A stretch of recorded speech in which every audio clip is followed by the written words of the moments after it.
Welcome to the Silent Report. Tonight, we take you deep into the shadows of a story that has been whispered about for years, dismissed by some as conspiracy, and yet increasingly visible in our daily lives. They call it the Great Reset. A phrase first introduced in 2020 by the World Economic Forum. It was presented to the world as a bold plan to rebuild the global economy in the wake of the COVID-19 pandemic. But what if I told you that the Great Reset was not just a plan?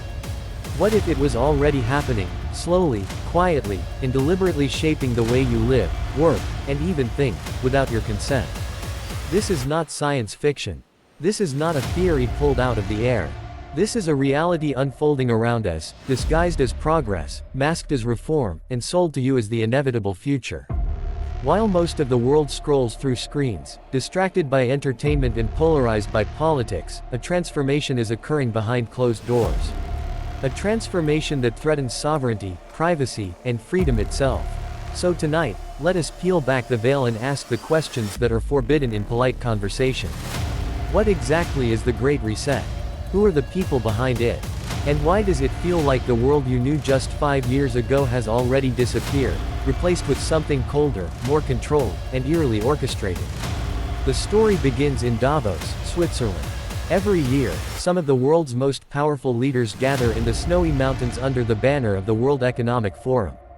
Politicians, CEOs, billionaires, academics, and even celebrities attend, all speaking the language of progress and sustainability. They talk about equality, climate action, and the need for cooperation in a fractured world.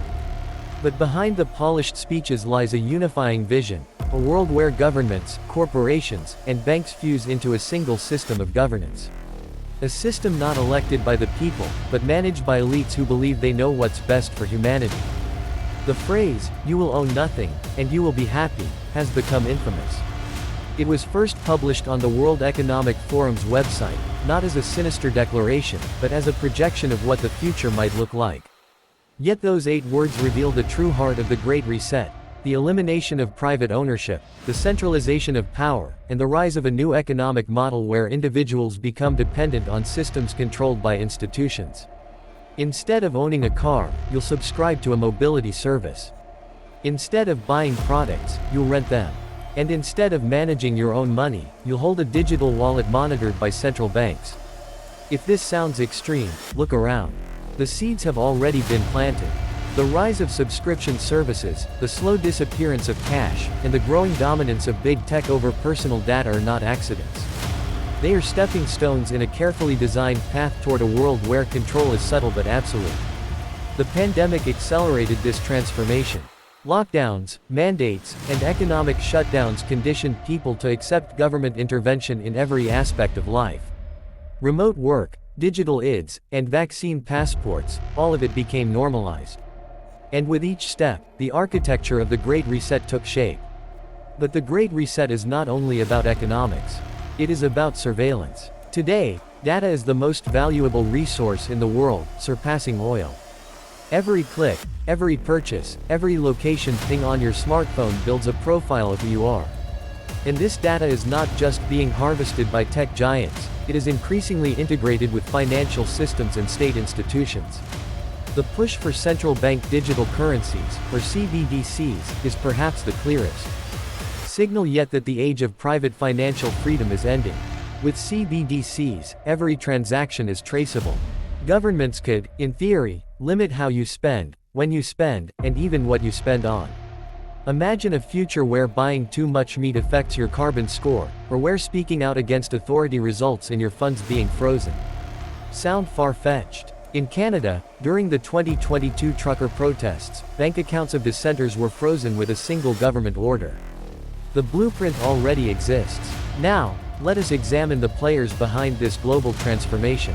At the center is Klaus Schwab, founder of the World Economic Forum, a man whose influence stretches far beyond the snowy mountains of Davos.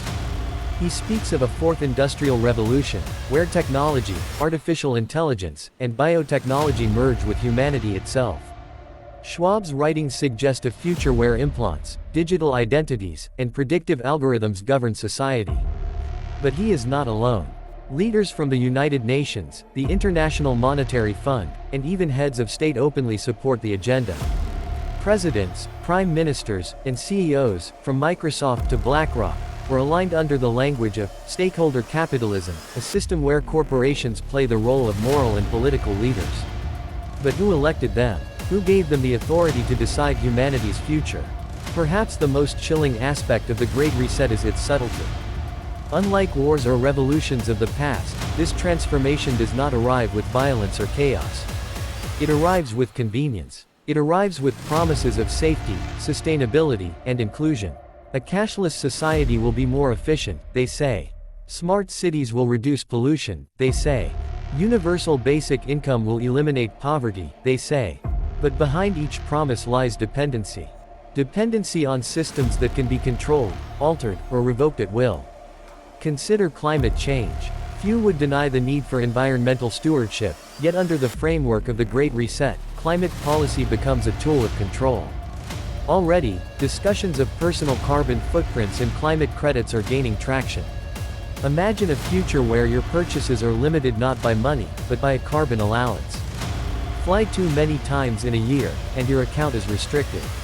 Drive too far, and your digital wallet shuts down.